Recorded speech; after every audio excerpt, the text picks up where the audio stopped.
retrouver JP. C'est un coach en développement personnel durable, ça a bien insisté sur cette notion, et il est absolument fabuleux de conseils, de générosité. C'est le créateur du programme Sublime ta vie et sublimer vos relations. S'il y a bien quelqu'un que je vous recommande, c'est JP, mais il vous en dira un petit peu plus encore à la fin.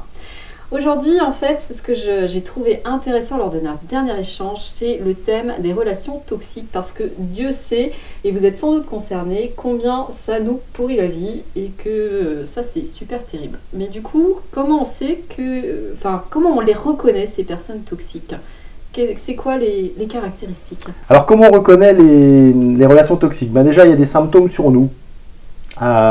Si quand vous êtes dans une relation, vous sentez de la lassitude, si vous vous sentez enfermé, si vous sentez que la personne essaye de vous isoler de votre famille, de vos amis, si vous sentez une extrême jalousie par rapport à tout ce que vous pouvez faire avec les autres, vous avez là quelques signes déjà qui vous donnent des informations sur la personne qui est en face n'est pas dans une relation bienveillante pour vous.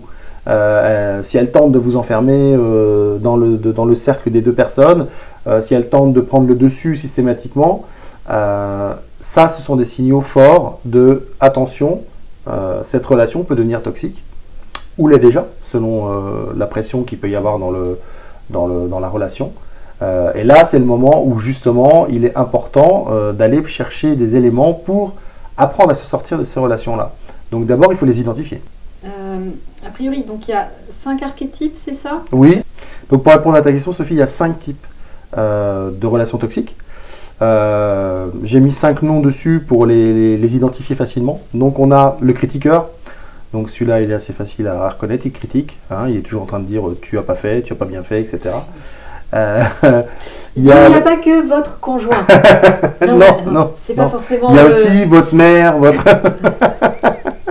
Donc, le deuxième, c'est le compétiteur. Donc, lui, vous lui dites ah bah tiens, ce week-end, on est allé faire de la voile sur un 4,20 m à Vannes. Et bien, lui va vous répondre ah bah oui, ah bah moi, la semaine dernière, j'étais sur un 12 mètres. Voilà. C'est quelqu'un qui va toujours trouver quelque chose au-dessus de vous. Vous lui dites que vous avez mangé 12 choucroutes, il va vous dire qu'il en a mangé 13. Il faut que ce soit mieux. Exact. Okay. Plus. Okay. Il faut que ce soit plus. Donc, ça, c'est le compétiteur. Vous allez avoir le susceptible. Quoi que vous disiez, quoi que vous fassiez, il le prend mal. Il le prend pour lui. Donc voilà, je vois que tu réagis. Je pense que tu connais peut-être un susceptible dans ton entourage ou dans tes relations.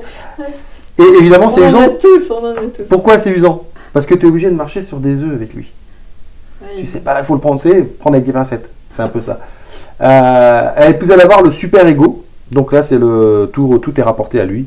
Moi, donc c'est pas j'ai fait mieux, ça va être. Vous allez lui dire que vous êtes allé en Crète, il va vous dire « Ah oui, voilà, moi aussi, je suis allé en Crète, mes vacances. » Puis il va vous raconter ses vacances, il va vous raconter son truc et il vous laissera plus de place. Oui, il ramène tout à lui, il prend tout l'espace et, voilà. Et après c'est mort, quoi. Okay. Et donc le cinquième, si je ne me trompe pas, j'en ai donné, oui, on en est à 5, c'est le manipulateur. Tout le monde, tous les intervenants vont le nommer de la même façon parce que on est d'accord que toutes ces relations sont un petit peu manipulatrices, c'est vrai, mais le manipulateur, lui, il se distingue des autres. Parce que d'abord, il a vraiment un but précis, il est très intelligent, il est très fin. Il va vraiment être capable de vous amener là où vous voulez, où il veut que vous alliez. D'accord? Donc c'est pour ça qu'au départ, souvent, ce sont des gens très sympathiques, qui vous encensent, qui vont vous mettre sur un piédestal, mais parce qu'ils n'ont qu'un but, c'est prendre le contrôle.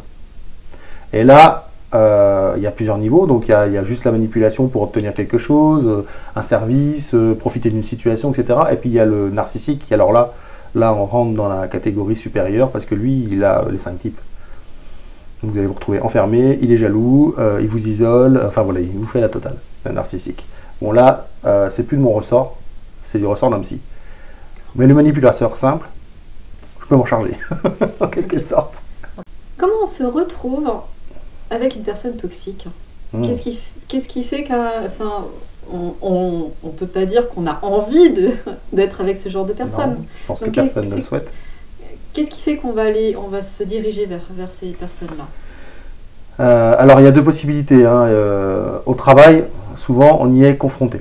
C'est-à-dire qu'on n'a pas choisi d'être avec ces personnes-là. Donc là, c'est un peu spécial. Après, dans la famille, dans les amis, effectivement, les amis, on les choisit.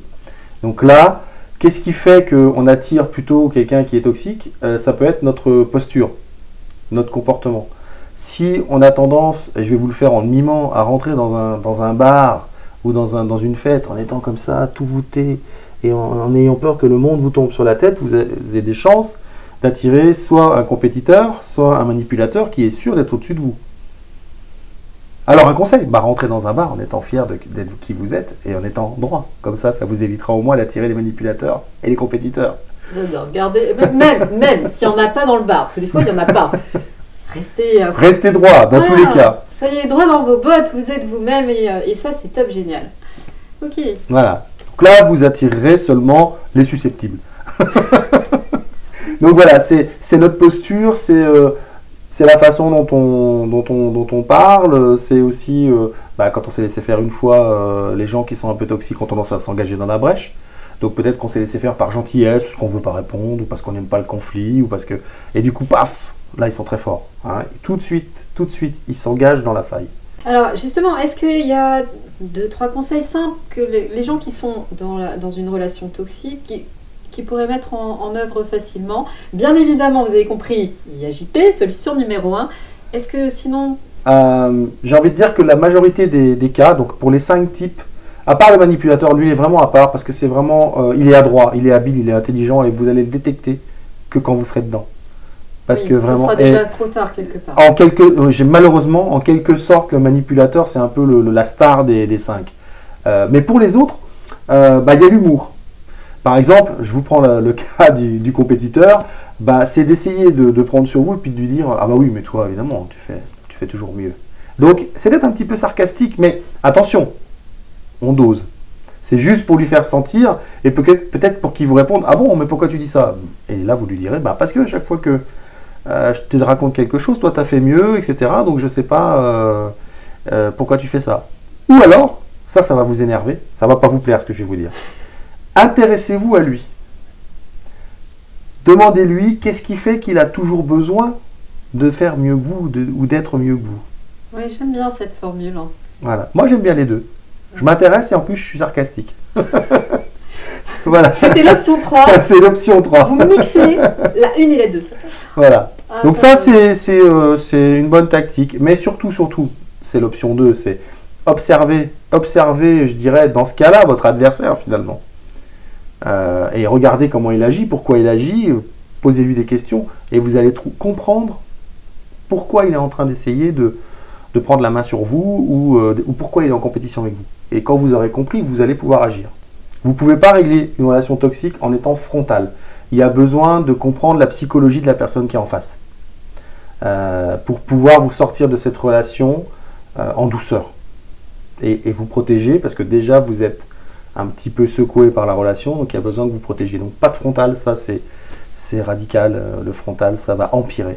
Et la personne en face de toute façon ne reconnaîtra jamais qu'elle est soit dominatrice, soit enfermante, soit toxique. Justement pour ceux qui voudraient en savoir plus, notamment sur les archétypes, sur voilà, comment se débarrasser des relations toxiques, comment sublimer sa vie, ses relations, comment ils peuvent te retrouver facilement. Et vous pouvez me voir sur mon site, jeanpierrebonnet.com. Et là, vous allez avoir accès à plein de choses, notamment à Rends ta vie sublime, où vous allez trouver dedans sublimer vos relations, parce que Rends ta vie sublime, en fait, c'est un ensemble de programmes. Donc vous pouvez sublimer vos relations, vous pouvez sublimer votre vie. Et je travaille notamment sur l'estime et la confiance aussi. De toute façon, quand on est prisonnier d'une relation toxique, souvent, il faut se demander pourquoi est-ce qu'on reste dans cette relation. Et c'est souvent une histoire d'estime de soi, d'affirmation, de confiance en soi. Donc voilà, je travaille aussi là-dessus parce que c'est lié, pas parce que j'ai envie de travailler sur tout. Parce que je sais que c'est... Finalement, c'est presque un des points de départ. Exactement. On a accepté. Exactement.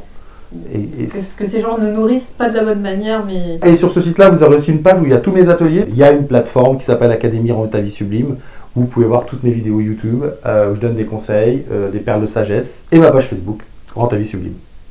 Merci pour tous ces précieux conseils que tu as livrés. Et puis, eh bien, pour nos auditeurs, je vous dis à très bientôt pour une prochaine interview. Bye! Au revoir!